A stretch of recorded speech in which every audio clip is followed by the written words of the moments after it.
मधून संभाजी झेंडे यांनी आपला उमेदवारी अर्ज दाखल केला आहे आणि पुरंदरच्या राजकारणात एकदम खळबळ उडवून दिलेली आहे।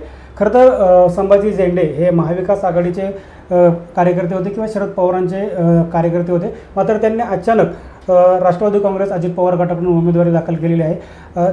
झेंडे हे आज आपल्याबरोबर आहेत। काय सांगाल झेंडे साहेब, तुम्ही उमेदवारी अर्ज दाखल केला आहे आणि विशेष म्हणजे तुम्ही अजित पवार गटाकडून एबी फॉर्म मिळवलेला आहे, त्यात यशस्वी झालेला आहे, काय सांगा?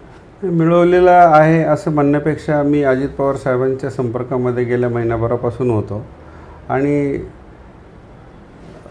त्याच्यामध्ये प्रत्येक पक्ष हा प्रत्येक कार्यकर्त्याचा त्या मतदारसंघामध्ये त्यांचा सर्वे काय सांगतो, साधारणपणे त्या प्रत्येक उमेदवाराला काय रिस्पॉन्स आहे, त्यांनी केलेलं काम काय आहे, जनतेमधली त्याची प्रतिमा काय आहे याच्या आधारे निर्णय घेत असतात।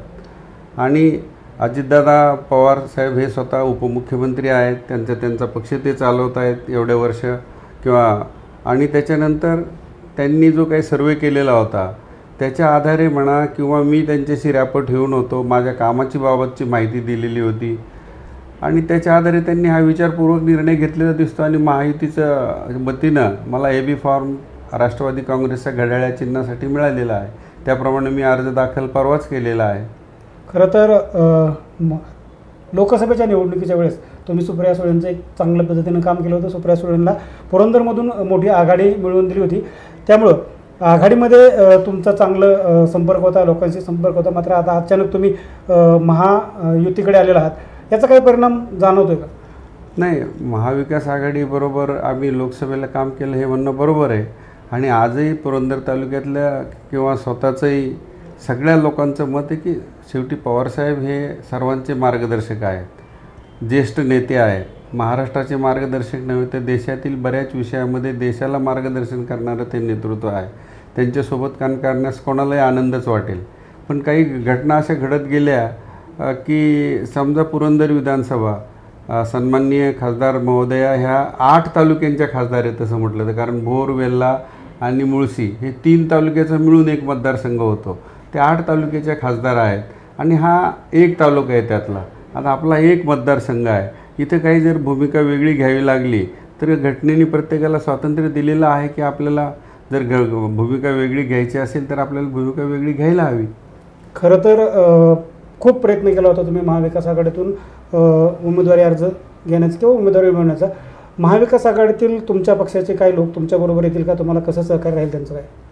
नाही, आता हा घटनेने प्रत्येकाला दिलेला अधिकार आहे। महाविकास आघाडीतील बरेचसे कार्यकर्ते माझ्याबरोबर कालच्या सभेलाही तुम्ही पाहिलेले आहेत, अर्ज भरायलाही सोबत होते आणि अशा परिस्थितीमध्ये प्रत्येक कार्यकर्ता आपली भूमिका ठरवतो आणि प्रत्येकालाच हे स्वातंत्र्य, जसं तुम्हाला आहे तसं प्रत्येक कार्यकर्त्याला स्वातंत्र्य आहे की कुठला पर्याय निवडायचा।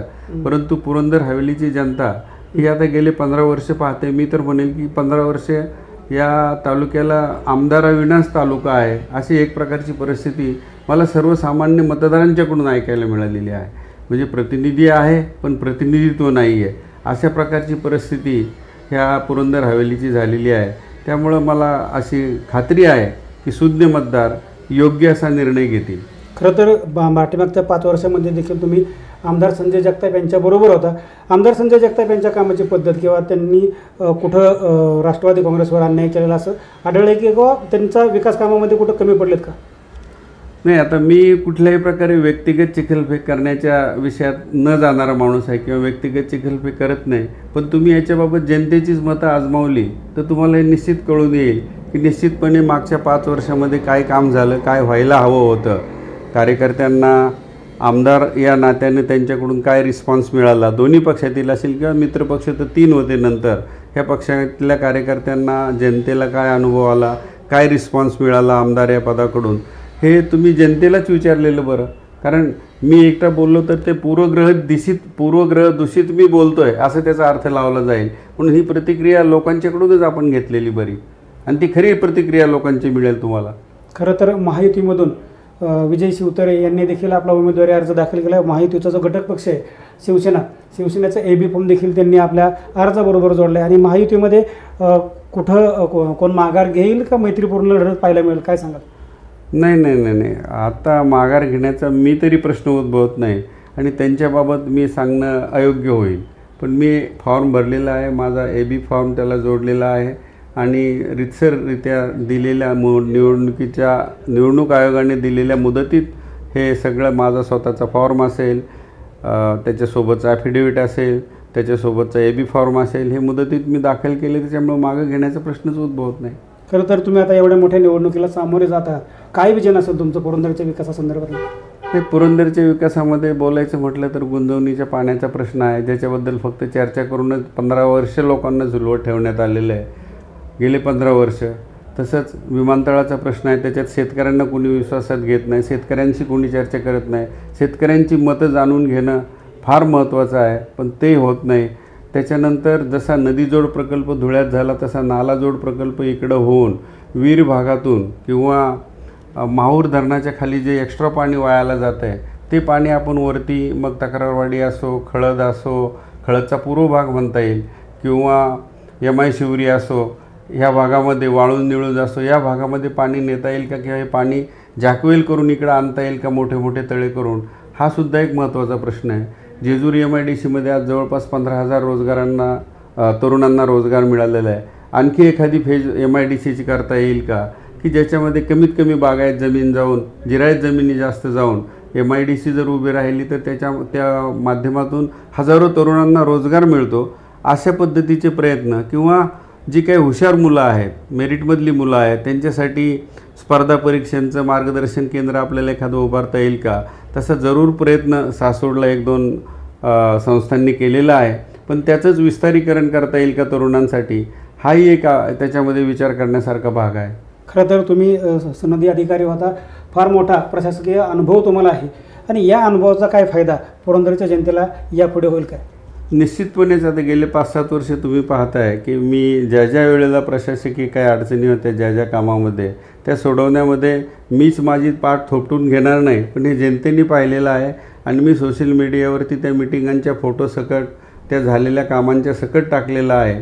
आणि याचा फायदा जर जनतेला होत असेल, केवळ आमदारपदाची शॉल पांघरून फिरण्यासाठी मला आमदार मुळीच व्हायचे नाही. आपल्या अनुभवाचा फायदा जर सर्वसामान्य जनतेला किंवा तालुक्याला होत असेल तर त्याच्यासाठी आपण प्रयत्न करावा, ही त्याच्यामागची स्वच्छ आणि सरळ भूमिका आहे. खरं तर तुमचं एक घोषवाक्य होतं, यंदा परिवर्तन घडवणारच. काय सांगाल, यंदा होईल परिवर्तन?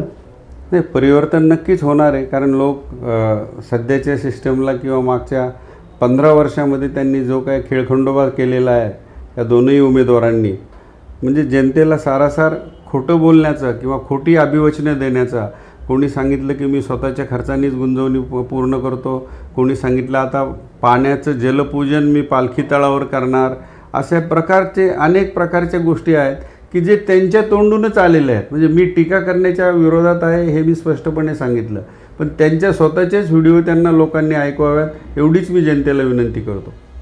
खरं तर आमदारपद हे मिरवायचं पद नाही, तर मी जनतेची सेवा करणार आहे असं संभाजी झेंडे म्हणतात. पुढील काळात आपण आणखी त्यांच्याशी बोलणार आहोत. पुरंदरचा जो राजकीय दोलक आहे तो कसा जातो हे देखील आपण पाहणार आहोत. त्यांनी तर पुरंदरमध्ये परिवर्तनाची हाक दिलेले, परिवर्तन होतं आहे का हे देखील पाहणं महत्त्वाचं असणार आहे. न्यूज स्टेट महाराष्ट्रासाठी राहुल शिंदे, सासवड.